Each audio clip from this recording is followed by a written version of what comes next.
But Tate, I'm going to say this to you. Yeah.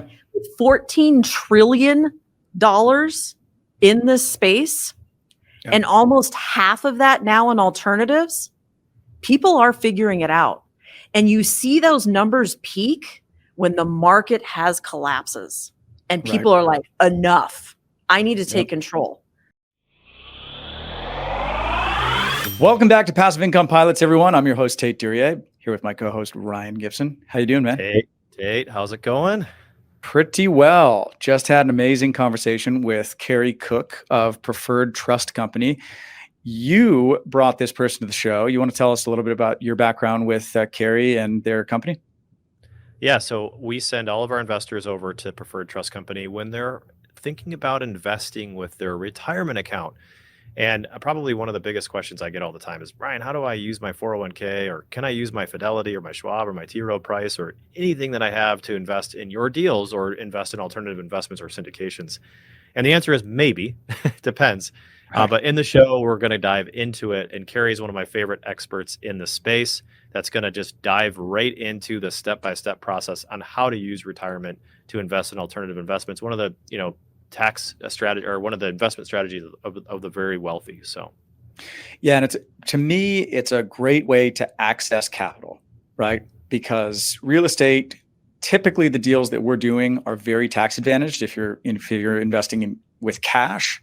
However, we have a lot of money that's sitting there in old dusty 401k plans from previous airlines. Maybe if you haven't rolled one of those over yet, or sitting in an IRA account that's just invested in a mutual fund, where you can unlock those funds in order to get them working harder for you in private placements. One of the things I want to go ahead. No, I was going to say, you made a light bulb go off. This is for the regional pilot going to the major. This is for the major airline pilot that may have retirement accounts sitting there. And this is for our military men and women as well. At the very end, we're going to touch on TSPs and their eligibility as well. Exactly. So when you're going from one job to another, it's a qualifying event that allows you to sort of unjail that money, because as you're working for, say, your major airline for that 20, 30 years, that money in your 401k is locked up. But as soon as you retire, that money can be rolled. One thing I wanted to mention is that we do not really get into the taxes here. So if you already are familiar with the self-directed IRA space, but you're looking for information on the tax benefits, drawbacks, UBIT, that sort of stuff, we're going to cover that in a different episode. This is a great episode if you want to get in, realize what you can do with your money and how to do it. So with that, let's get to the show. Well, Carrie Cook, welcome to the show. Really great to have you on the Passive Income Pilots podcast to talk about IRAs. Welcome. Thank you so much. I'm glad to be here with you guys. Yeah, so one of my favorite things about investing in real estate was that I got to actually use my retirement account to do it. And but there's some hoops you got to jump through, and there's some things that you have to do before you can do that. You can't just go on your Fidelity account and make a selection and start investing in alternative assets like real estate. Carrie, why don't you give us an overview of what Preferred Trust Company does to enable investors to do that? Sure. Well, you kind of alluded to it, right? The vast majority of individuals have IRAs at an institutional or an institution like a Schwab, a Fidelity, a TD Ameritrade, something along those lines. And I think most of us just assume, because we have an IRA, that we can invest in anything we want, with the exception of what the IRS says we cannot invest in, which really is only two things. That's life insurance policies and collectibles. But everything else we can invest in. So then why in the heck does Schwab and TD Ameritrade and all those other guys not allow us to invest in these alternatives? Because that's a lot of what we're hearing about right now, especially when the market has collapsed like it has.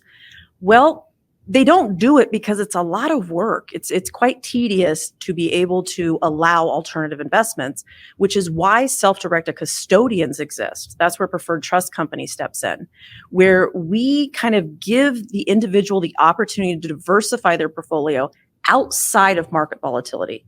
You can get that market volatility by working with the institutional firms, but to diversify that a bit, you need to work with a self-directed custodian that will allow alternatives like real estate, as you mentioned, precious metals, digital currency, all other kinds of things that people are interested in diversifying their portfolio in. And a follow-up question to that really is, you kind of mentioned alternative investing and in self-directed. Self-directed is probably one of the most spun marketing terms, because I remember when I was at a regional, I think it was a Fidelity 401k. Mm-hmm. I went to my mainline air carrier. So I had what's called a qualifying event, which I know you'll touch on here in a minute. Yeah. And I put my money with a Morgan Stanley financial advisor. And I heard about the self-directed IRA stuff, and I went and I called them up and I said, hey, I just learned about investing in real estate syndications, and I know that we have an account set up with you now. Is this self-directed? And he said, yeah, it's self-directed. You can invest in whatever you want. Mm-hmm. But it wasn't, because I couldn't invest in syndications like real estate. So can you talk about, can you kind of highlight that, shine more light on that self-directed phrase? Because I feel like that's thrown around so much, and it's just kind of a limiting definition. It is. And I think we both like to use it. I think the traditional institutions and the self-directed custodians like to use the word self-directed. The reason why we do is we're competing for the same dollars. Let's just be honest and just get rid of all the bull here. We're doing it because from the institutional side, we're saying you can self-direct, right? You can put it into stocks, bonds, mutual funds. You have all these options over here. You just have to pick from our suite of products, right? That's self-directing to them. To us, to the self-directed custodian, it's putting the control in the investor's hands. They are choosing what they want to invest in without the custodian dictating that to them. It's not a suite of products that we're offering. It's a suite of products that other investment sponsors, true alternative options for them. They choose it. We then make sure that their IRA stays qualified, and we, at their direction, invest in those alternatives. So two very different platforms, both using the word self-directed.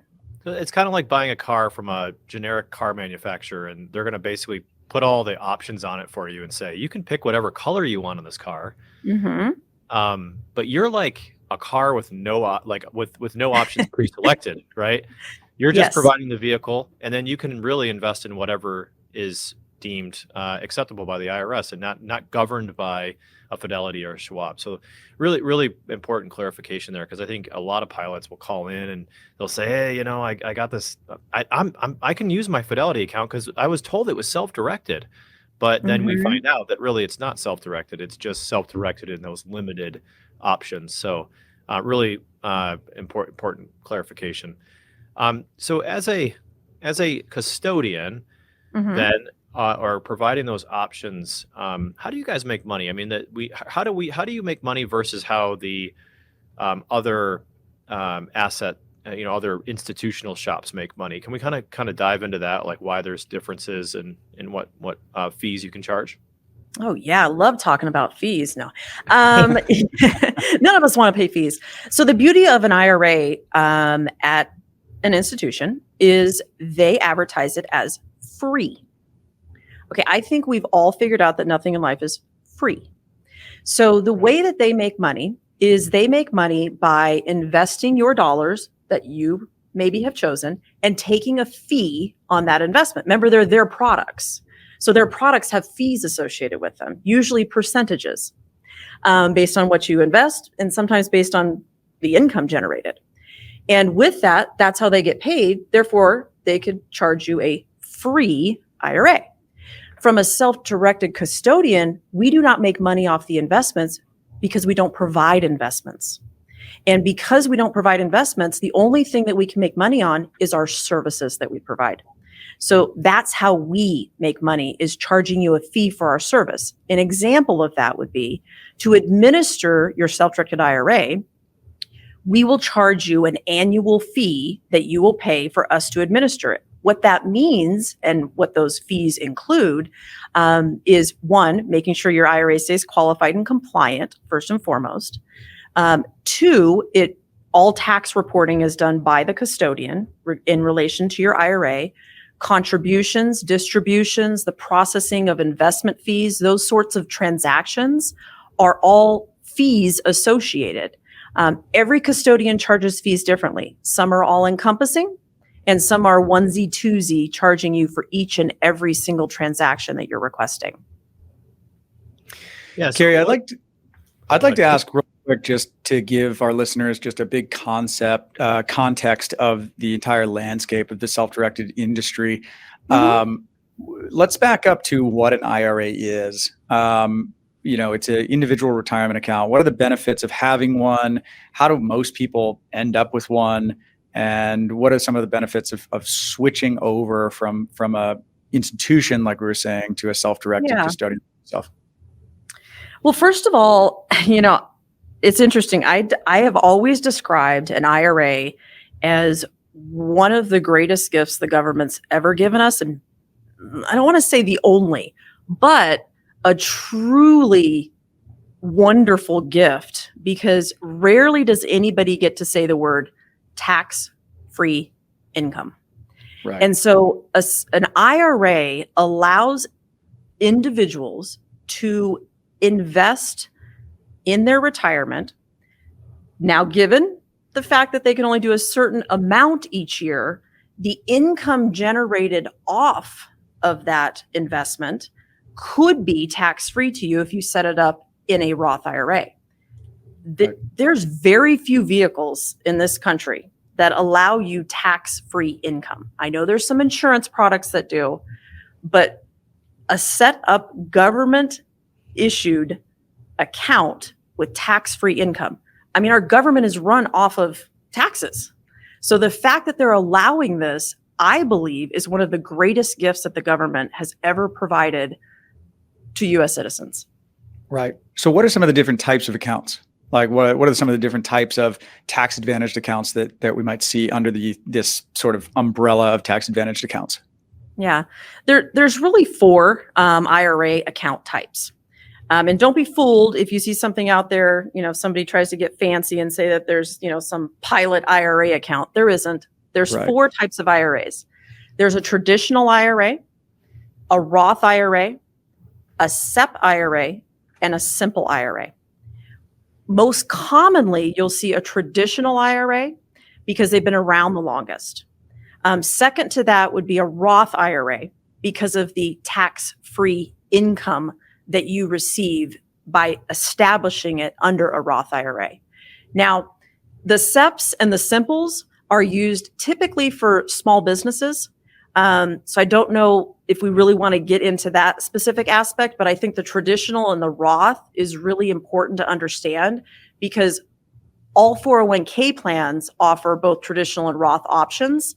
Some have both, some have one or the other. So when we're converting those funds over to or rolling them over to an IRA, it's usually coming in one of those forms. Now, your traditional IRA, you're not paying taxes when it goes in. In a Roth IRA, you're paying the taxes when it goes in, your contribution. Contribution levels are lower than what you would typically see in a 401k plan or a SEP or a simple, but they're ratcheting up, but slowly ratcheting up. Right. So to clarify what we mean, and I think most people have their head wrapped around this, but for anyone that doesn't, when we say a traditional is tax-free, it means if you made $300,000 this year and you put, let's say, $5,000 for easy math into a traditional IRA, you'd be able to take your taxable income from $300 down to $295. Is that correct? Vice versa, if you put it into a Roth, you're going to have to pay taxes on that full $300,000 worth of income, but that $5,000 goes into the Roth account. It can grow forever, and you're never going to pay capital gains tax on the gains. I think that's a fair way to break it down, right? To make it simple. It is.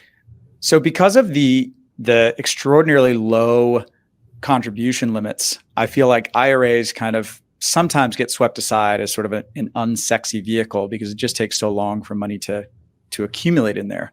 Ryan, I'm sure you've seen this, right? Which is why the rollover is so powerful. So do you want to touch on that? And where are you mentioned qualifying event, right? So Carrie, what are the contribution limits today for IRAs? So your traditional and your Roth IRA are at $6,500 a year. Right. If you're over the age of 50, it's an additional $1,000. So there is a little bit of, advantage to being a little bit older. Thank you very much. I'll take my advantages. So yeah, those are smaller limits. Right now, there is a window of opportunity, though, that you can still make your contribution for 2022 up until, April 18th this year. And you could also make your contribution for 2023. Excellent. So if you need a little bit of a tax boost for 2022, you could always get make it in that there. last minute contribution for your 2022. Yeah, we have a lot of people doing it. Excellent. Well, I know if you want to invest in one of Ryan or my deals, our minimums are usually 50,000. So it takes a long time to get an IRA up to that amount, right? So Ryan, do you want to? Yeah, I know you've got some questions on some rollovers, right? Yeah, that's a good point, Tait. It takes a long time at $6,500 a year to contribute up to the $50,000 minimum you'd expect to see on syndications. But what I've helped countless pilots do is take their old IRA or their old 401k, I should say, from a previous employer and roll it into a self-directed IRA so that when they go to the majors or whatever, they've got this pile of cash. I mean, like personally, my wife and I maxed out our 401k every single year. We were at the regionals and, hit the IRS limit that I could contribute every year. And so we had a sizable retirement account when I left the regionals and went to the majors. I mean, at least for what we made at the time. Yeah. And so we had a big, nice IRA that we could invest in. And then of course you can put the $6,500 a year every year thereafter. So just for pilots out there that, are losing faith in being able to build this up, by just contributing to it every year. And my understanding, it's by individual. So if you're married, that bumps up to about $13,000 a year, right? If you were to contribute to a joint custodianship, or how does that work? Okay. Yeah. Each account is individualized when it comes to an IRA, but yes, the two could contribute as long as they are earning income. That's great. Right. So for rollovers, I always like to, kind of coach folks to understand they have like options, right? So like you leave a regional airline, you go to a major, and you have this 401k. There's like things you can do with that 401k. Yeah, the worst thing I ever hear is people are like, "Oh yeah, I just rolled it into my my new airline's 401k." It's like, you had such a great opportunity there. Literally put it in jail because now you can't touch it until you retire. And that doesn't come around very often when you can get that get out of jail card. It does not. Yeah, well, let's hope it doesn't happen often in a pilot's career. I mean, typically you go from regional to major, and hopefully that's all you do. A lot of people, I'm on my fourth airline, so hopefully you only have that one in service, unless you want to unlock that money again and you made the mistake of rolling it into your current plans 401k. But talk about the other options. I mean, what are your options when you get to this stage, and how long do you have, and is there a time limit? And I also want to touch on too, Carrie, one other thing after that is because I think this is another misconception, is that if I roll my 401k into an IRA, it's a taxable event, which it's absolutely not. Can you kind of speak to that as well? Yeah, I think a lot of this is just fear factor, right? I think when we move from one employer to the other, a couple of things happen.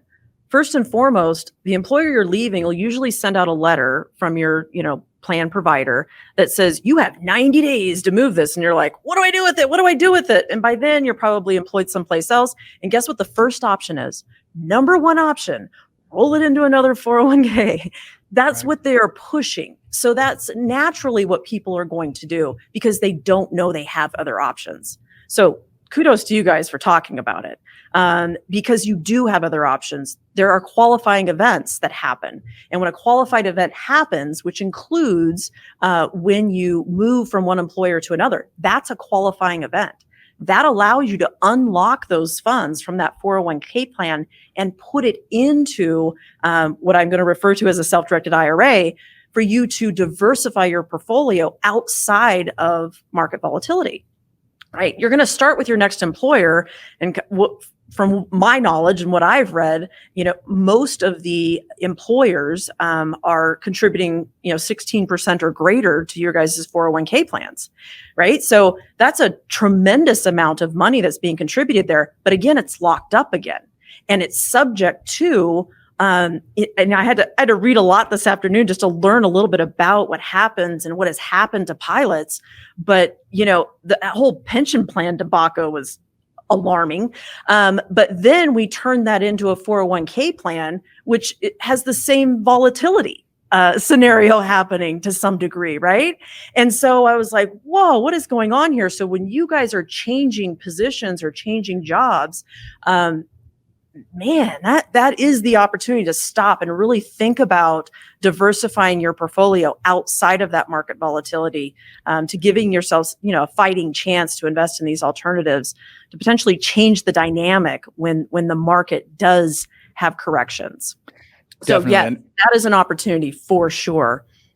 And I want to just drive this point home that, Ryan and I, for all of our listeners, we're not providing financial advice here, but it's a good idea, at least in my opinion, I think in Ryan's opinion, to diversify outside the stock market, because over, 20, 30, 40 years that we have in these careers at airlines, that 16% that's going into your 401k, whether you contribute or not, is going to be a very large nest egg. And it has to be invested in the equities markets, in the publicly traded markets. You can't take your 401k and say, hey, I want to invest it with Ryan, or I want to invest it with Tait or some other syndicator, or in real estate outside of a REIT, right? So it allows you, by having this alternative self-directed IRA that's away from the public markets, you can have an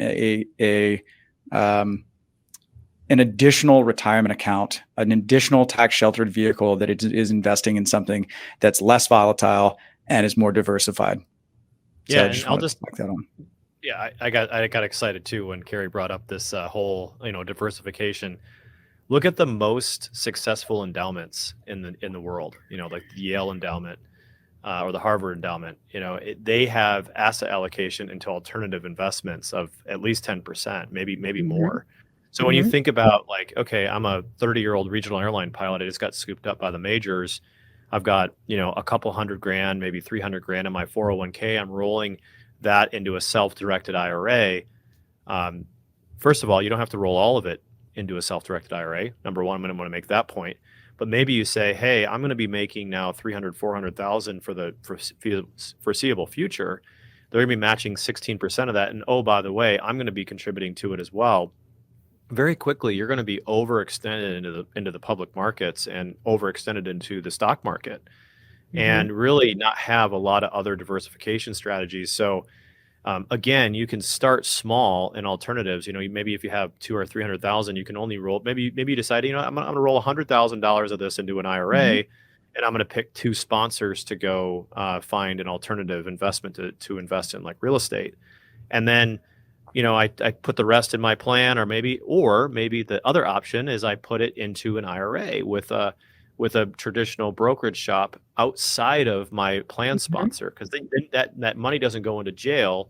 It just sort of goes into this intermediary where you could still roll it into a self-directed IRA at a point in the future. And I think that's also important, which is why, why go into my employer sponsored plan when I don't have to? I can put it in the same thing with another brokerage shop outside of my employer, right? You put it in the employer, now you've ruined all your options, right? And that's why, I can say pretty confidently that, in my personal situation, I wouldn't do that.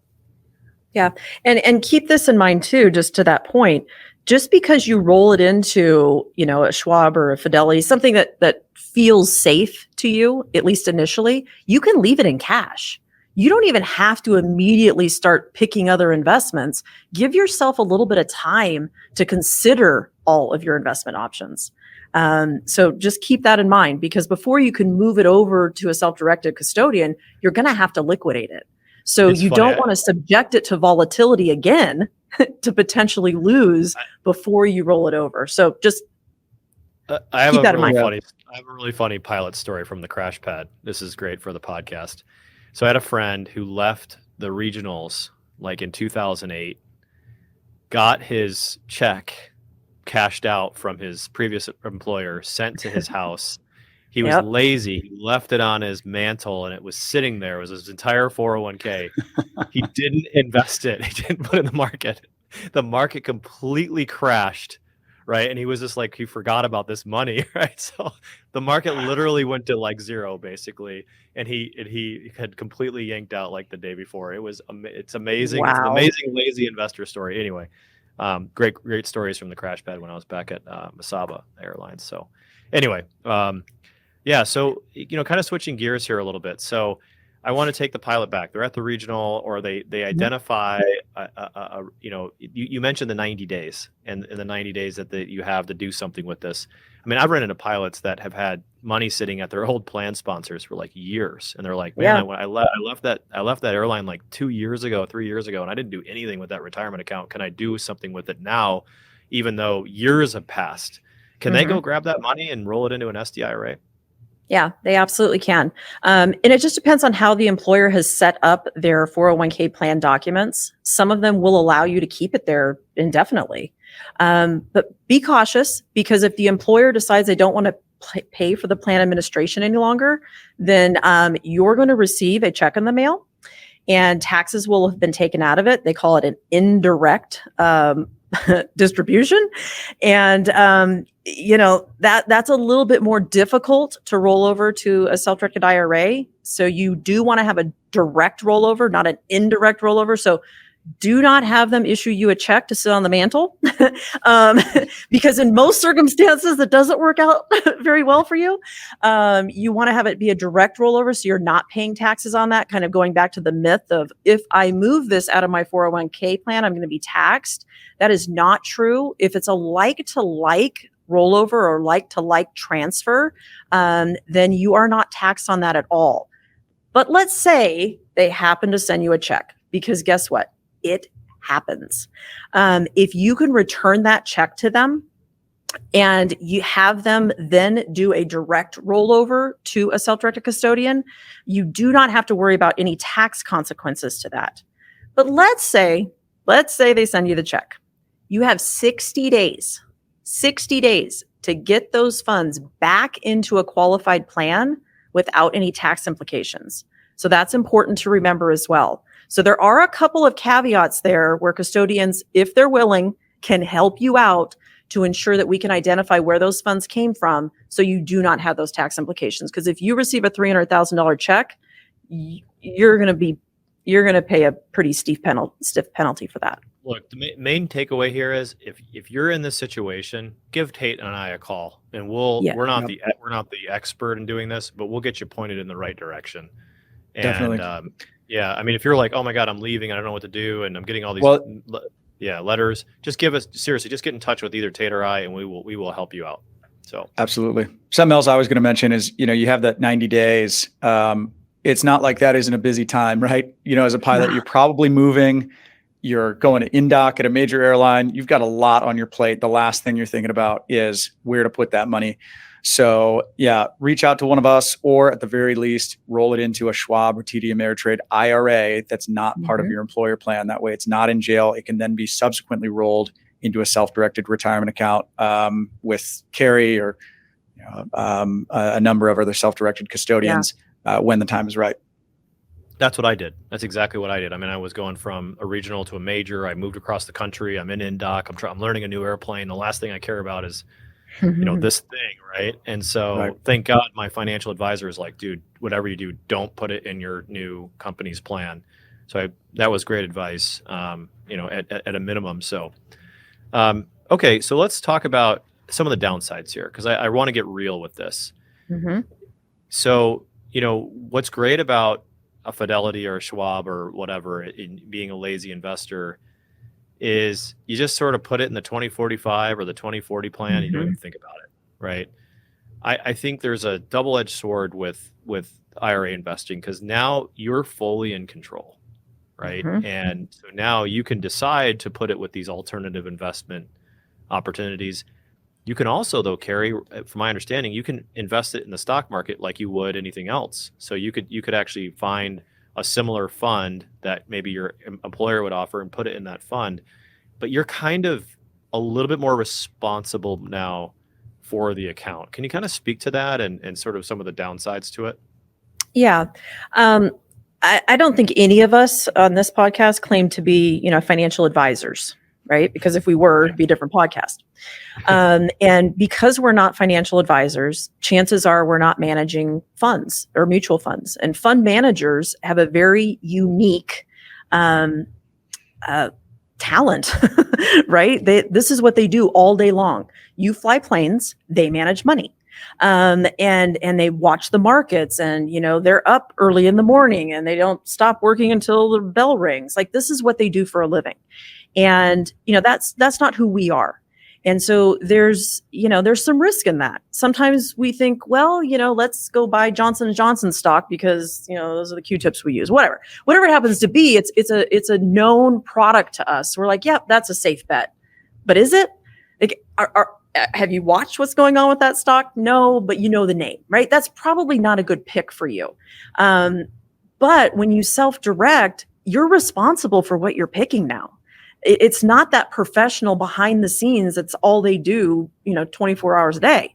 Now you are actually having to take some responsibility. So whether it's that stock, whether it's investing in an alternative, whether it's, digital currency, because everybody's talking about it and you think you should get in, be careful. The due diligence behind that is so, so gravely important. Knowing whom you're investing in, what the asset is, who's behind these fund managers, those sorts of things. It's super, super important. And it creates a tremendous amount of risk that I appreciate you bringing that up because a lot of times we don't hear about that, right?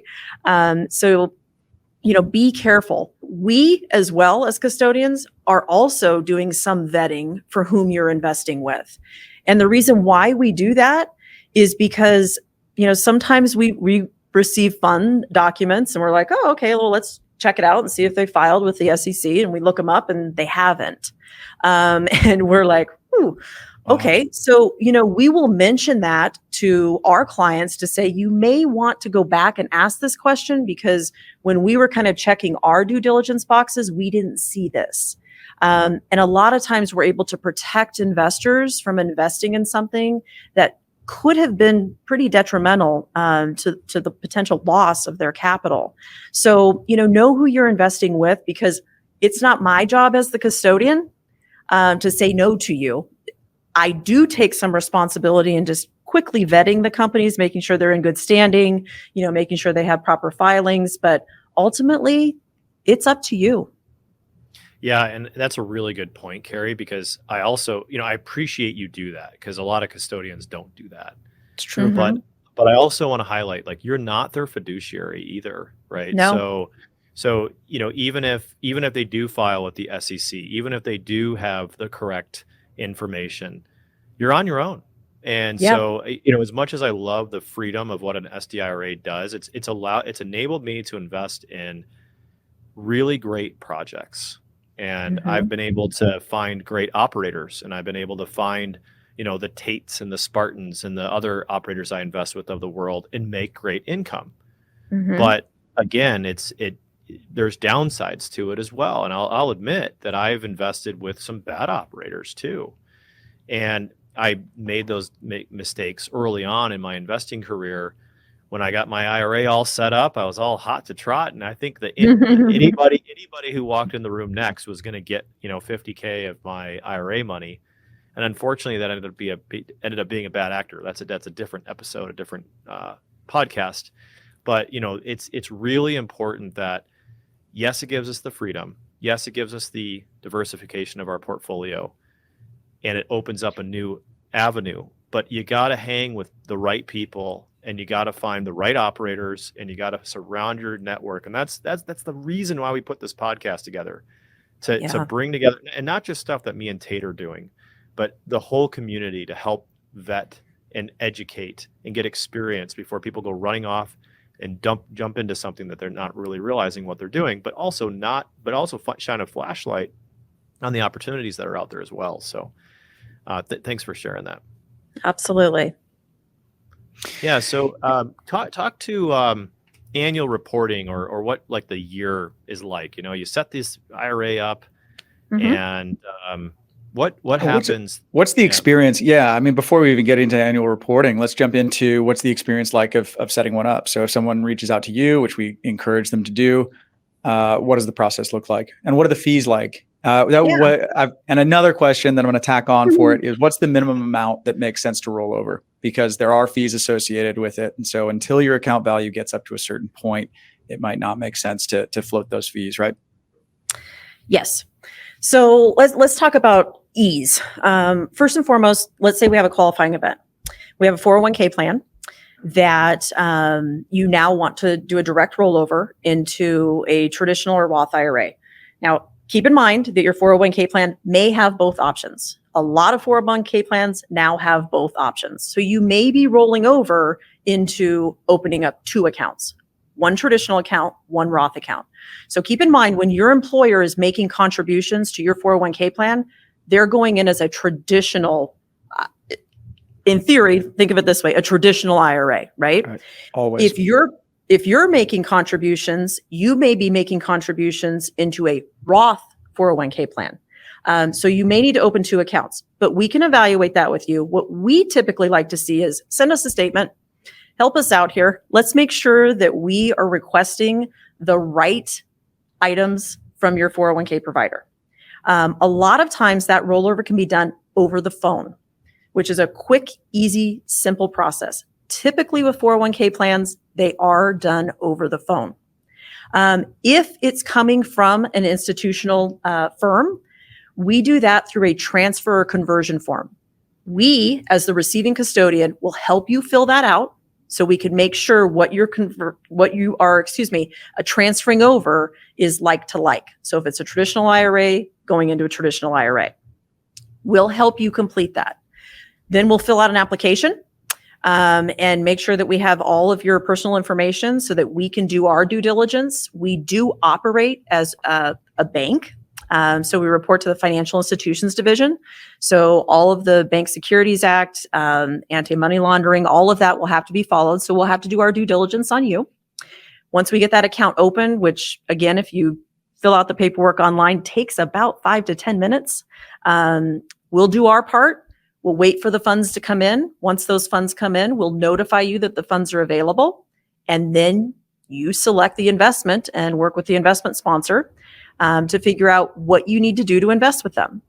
Now, when you are investing with an investment sponsor, in some circumstances, the custodian will need to execute the documents on behalf of your IRA, because the custodian is the one responsible for making sure that your IRA stays compliant. So those funds are no longer, I don't want to say they're not your funds, but they're being controlled by the custodian. So we want to make sure that we are working with you as you are investing in these different investment types to make sure that all the paperwork is being completed properly. So it's vested in your IRA, therefore not creating any tax consequences to you.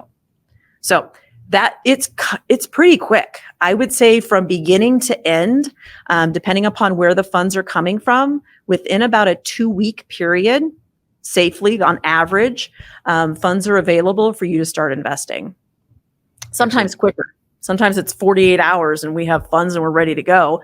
Sometimes you do work with some organizations that are really slow to move the funds out. And I'm going to give you a little tidbit here. The reason why we're so slow is because we also invest your funds, right? So as a custodian, these financial institutions, we're not just sitting on a stockpile of cash. So when you're requesting your funds to be moved from one custodian to another, sometimes we also need to do some liquidating of investments in order to move those funds. So there have been times where we have waited up to 3 months to get funds. Wow. Which, can you mention a few of the plan sponsors that are real slow, just so people have a heads up?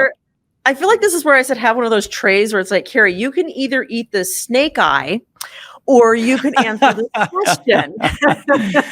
All right, we'll keep it confidential. But Yeah. keep in mind that, what you don't want to do is find a deal that you want to invest in and then call Carrie and say, hey, my funds are due in 6 days. Can we make the transfer? Yes. Get a little ahead of it.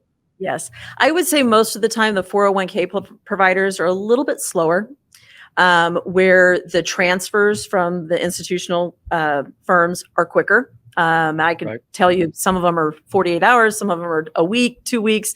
I mean, they have a pattern. As employment levels go up and down, sometimes the pattern gets a little quicker. But for the most part, I would say the average is 2 weeks from beginning to end, all things completed. But you know what Gotcha. I love about Preferred Trust Company is that while this process is going on, you probably are like, hey, I want to roll over my IRA and invest in Tait's deal with Turbine Capital. And Preferred Trust Company we're all going to be connected in communication. So Tait's going to know what your status is to kind of help the process along. And you're going to get kind of frequent and regular communications about that so that you're not lost in the sauce. Because again, this might be happening while you're going through new hire training or while you're trying to focus on other things in life.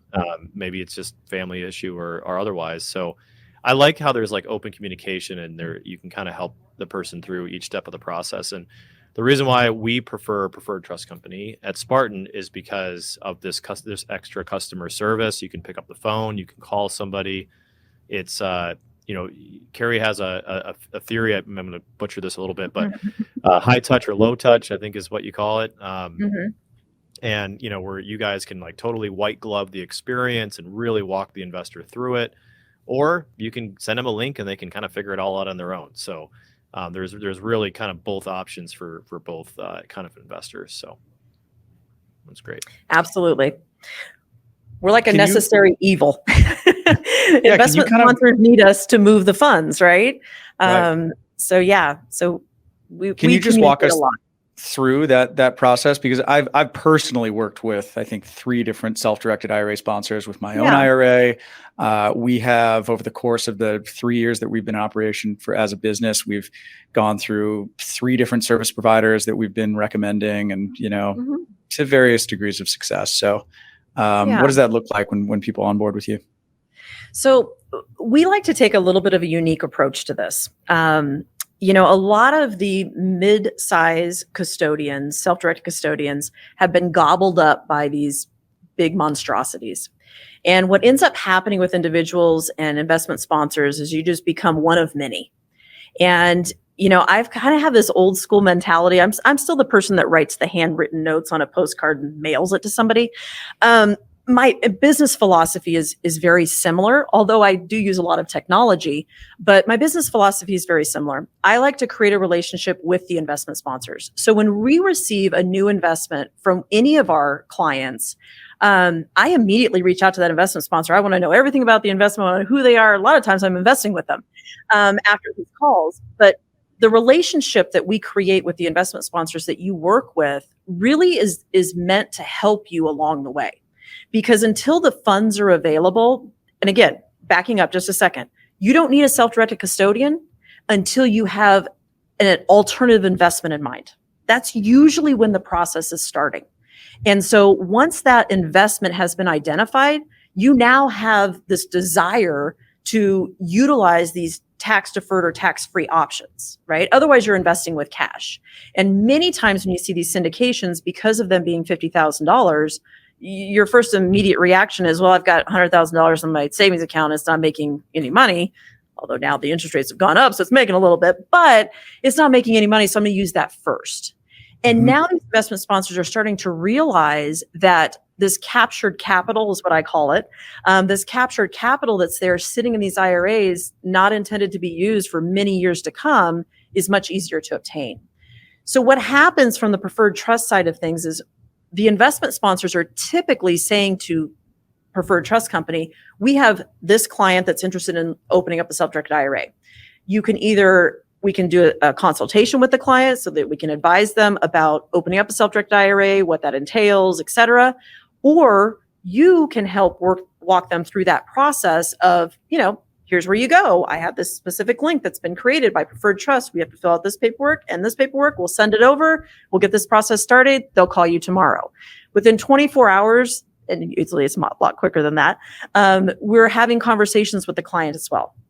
We're getting them started. We're making sure they understand exactly what they're doing. We're making sure they understand what the fees are associated in these types of transactions with Preferred Trust Company.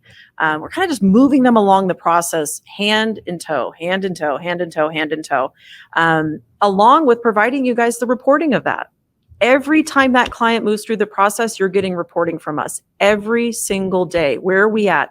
Even if we have one of those slow rolling custodians that are not letting the funds loose, you're going to know about it because I'm going to tell you. We called them for the 6th time.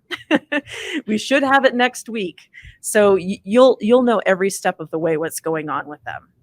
That's amazing. If you're not familiar with this space, with the self-directed IRA space, that's something very, very special because there are dozens and dozens of companies that do this, and nobody has that kind of a white glove approach. So that's amazing. Yeah, I actually feel like sometimes they're like emailing me so much that I'm like, my investors just aren't moving fast enough through the process. Like on their end, I'm like, oh man, I feel like I need to, like, I feel bad, you know? So yeah, the communication is really good. Okay, I've got a really interesting question for you that I think will resonate with a lot of the audience. Why haven't I heard it? Well, of course, we've heard of this because we're in the space, right? But for the person that's going, why haven't I heard of this? First of all, why haven't I heard that I can invest in real estate in a retirement account? Like, I've never heard that was the case.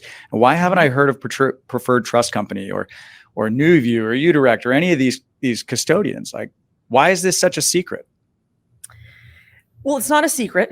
We're trying to communicate as much as we possibly can and educate as much as we possibly can. But given the fact that I don't even know what it is nowadays, 10,000 funds are set up a day or some ridiculous amount.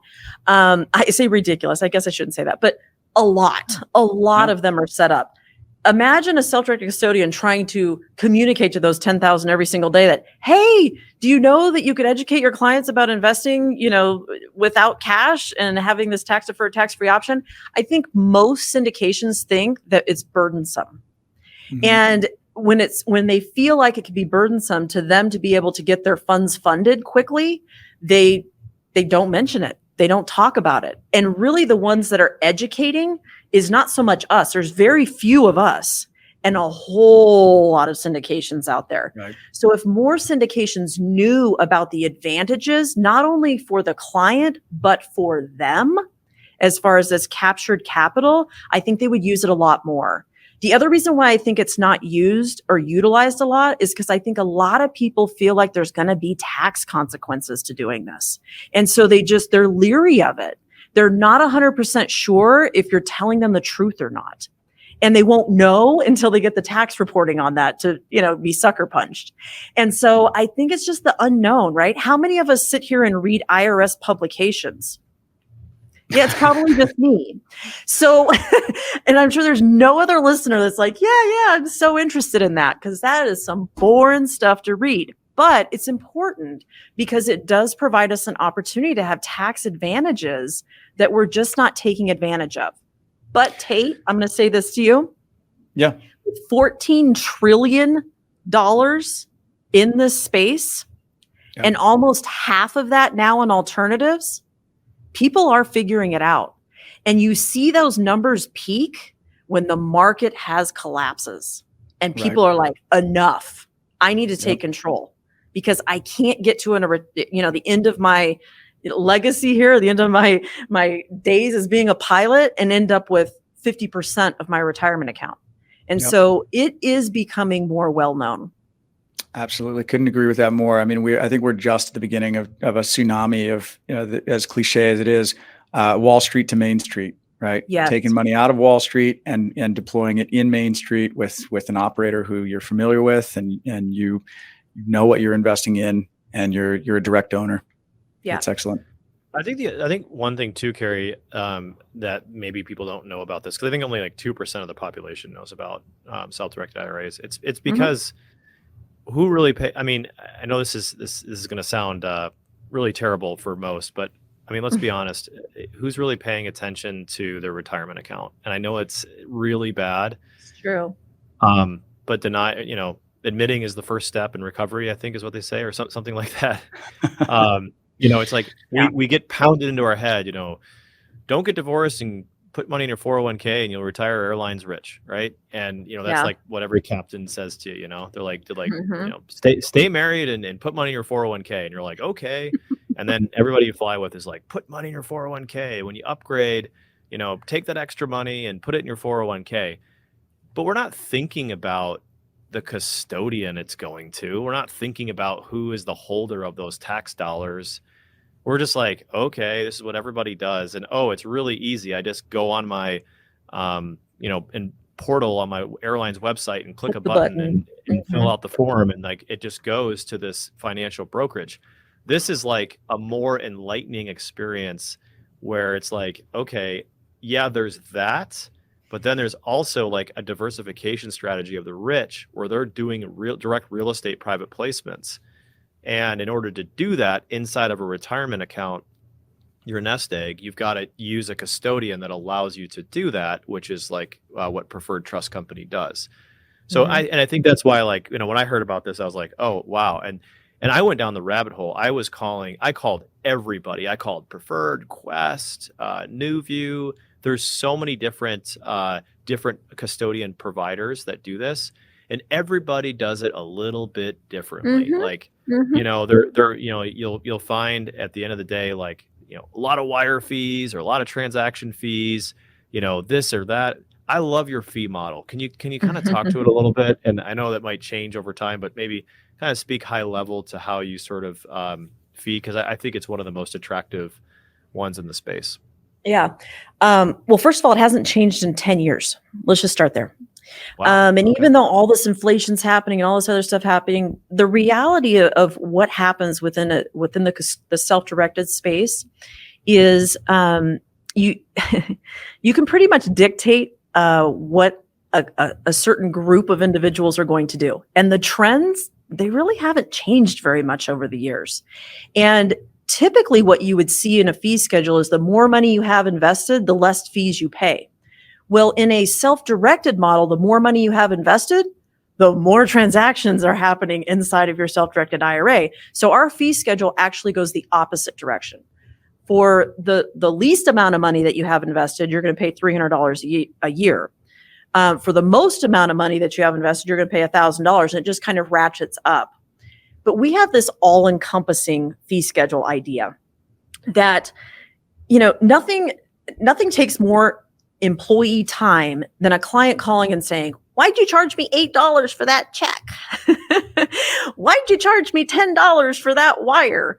Why'd you charge me $6 for the, it's constant, right? So why not make it a trending dollar amount? When you have clients that have $50,000 invested in their IRA, chances are they're going to have 3 transactions a year. 3, right? 3 transactions a year. So for me to do those 3 transactions and file their tax reporting and everything else, I have been able to determine for 10 years, think about this for a second, that is $300, right? The next group up, they're going to have 5 transactions a year. This is not rocket science, people.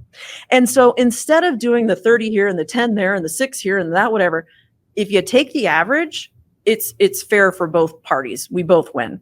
And so that's what we've done with our fee schedule.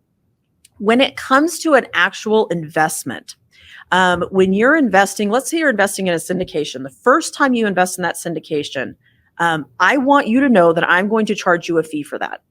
The reason I'm going to do that is because I hate to say this to you, but I'm going to do a little due diligence myself, because as the custodian, although we're not a fiduciary, we do have some liability in putting our name in front of your vested IRA. So when it says Preferred Trust Company for the benefit of Carrie Cook Roth IRA, if Carrie Cook invests in a rental property and somebody goes onto that rental property to perform a task and steps on a nail, they're going to sue Preferred Trust Company, FBO, Carrie Cook.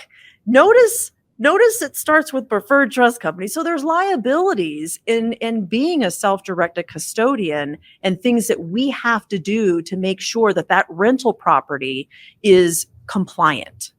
Taxes, insurance being paid. Oh, those 12 transactions that are happening every year, hopefully, because you're getting rental income.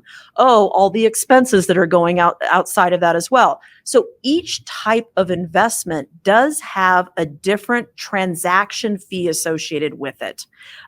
Very few of them are annual on top of what you're paying for just your traditional ins and outs of your contributions, distributions, taxes, phone calls to us, special attention that you need, audits on your account, tax reporting that you forgot to print from 4 years ago. All of that is in your one fee that you're paying each year. But as soon as you invest in something, whatever that something is, there will be a fee for that. But a lot of these syndications, the beauty of having relationships, like real relationships with syndications, is sometimes you're investing multiple times with them. So once we get to know the syndication, their paperwork, et cetera, we drop our fees significantly for your subsequent investments that you're making with them. So that's just how I operate. I think that's good business to get to know these relationships so that you can reduce the fees to the clients. So that's what you'll see with us. It's really basic. There's no hidden behind the scenes gotcha fee or any of that. It's not necessary. Yeah, what I love is some custodians will like charge you $300 per year per deal you do. And man, you do like 10, 12, 15 deals. That's a lot of money. So this is just like one, there's an initial fee to, help you with your paperwork and all that when you go in. But once you're in, you're done. And it's just that same flat AUM fee for how much money you have with PTC. So correct. There's a lot of annoyances too in the the wire in fee, the wire out fee. It's just endless. So yeah, it's chipping away at your returns at the end of the day. Yeah. Yep. But you have to do that when departments don't work together well, right? Because each department has their own set of fees. Right. Here, we work together as a team. So, when we charge a fee, every department knows about it, right? Because, who was involved in it, it's not segregated. It's very much a team environment. Well, Carrie, let's kind of wrap this up. How can we learn more? Where can our investors go to learn more about IRA investing? And how can they get in touch with you or maybe one of your team members that could help them through the sign up process if they wanted to convert self-directed IRA? Yeah. So first and foremost, obviously, our website is packed full of education. So educate yourself. So preferredtrustcompany.com. Go onto our blogs, check it out. I write myself. So the stuff that you see on there, and a lot of our employees write. So it's not just me. We're all writing about different topics to make sure that we're educating. We also have a podcast as well. So we do podcasts just to educate about self-directed IRAs, which is a great way to just, when you have 30 minutes, listen, see what's going on in this environment, some of the risks that you should be considering, learn about other things that we're not talking about today. You can call us if you want to, just give us a shout and just chat. We don't charge you. Pick up the phone, ask, send in your 401k plan. Let us look at it. Who knows? You may have one that allows 10% while you're employed to be diversified. We've seen more and more of those. So, pick up the phone and call us. You can call us at 888-990-7892. The best way, if you just want to do email communication, you're one of those people who's like, I was on your website. I don't really talk to anybody. We've got those out there. Just send us an email at info@ptcemail.com. And somebody will respond right back to you. We do have a motto around here about emails and phone calls. Every email, every phone call is responded to same day. So if you happen to have to leave a message, please let us know. I'll be honest, about 4:50, we probably stop. 5 o'clock's our deadline, but you'd be surprised. I see them still plugging away at 4:58, just getting that last response in to make sure we have, nice fresh slate the next day. So shoot us an email, ask us any question that you want, and we will answer it. Us pilots are on the road a lot. Are we allowed to stop by and set up an account that way, or is it only online? Sure. Okay. You've been to our office before. I have. Remember Where are you located? It's in we Vegas. talked about the fakeness here. So yeah, we're in Las Vegas. There we go. Yeah, we're in Las Vegas. So if you are ever here, and ironically, if I pulled the shades behind me, we're right across the street from the airport. Yeah. And so we watch planes land all day long. We love it. It's like a $2 Uber ride or whatever it is, right? Yeah. So it's perfect. So if you're thinking about it or want to learn more too, their Drop team is in. all really cool and fun to hang out with. I spent the day with PTC. I don't know, last year this time, maybe midsummer or something like that. So Yeah. Well, Carrie, and I got by the way, one. for the show notes, really quick. I also wanted to. I interviewed Carrie on our first Friday meetup, so I wanted to put the link to the YouTube video in that, because we didn't talk about these basic things. We actually went like a level down deeper. Perfect. So, Link to that in the show notes. Yeah, link in the show notes. My interview with Carrie, I don't know, it was a few months ago. So Yeah, that was a lot of fun. Yeah. We did get in the weeds on that one, though. That was fun. We sure did. Well, if you want to learn more, go check it out. Carrie, I've got one more thing that I just want to touch on. We don't have to answer really any information about it, but I don't want to leave our military guys behind, guys and gals who may be exiting the service and coming over to the airlines. They've got thrift savings plans, or TSPs. I know that I've gotten questions before about is it possible to roll those over into a self-directed IRA? So can we quickly just touch on that? And if anybody has questions, just reach out to Carrie. I'm going to give you the best answer I know how. Send me the documents. Let me look at them. And if there is an option for it to be rolled over without any consequences to you, then we will make it happen. They're all a little bit different. And so we want to make sure that we're advising you specifically to what your documents identify. So send it over to me. Nothing is impossible, but some things could be complicated depending upon the language in those documents. Excellent. Great. We'll leave it at that. Carrie, thank you so much for coming on. This has been excellent. Absolutely. I appreciate you guys having me. Thanks, Carrie. Take care. All right. Bye. Bye.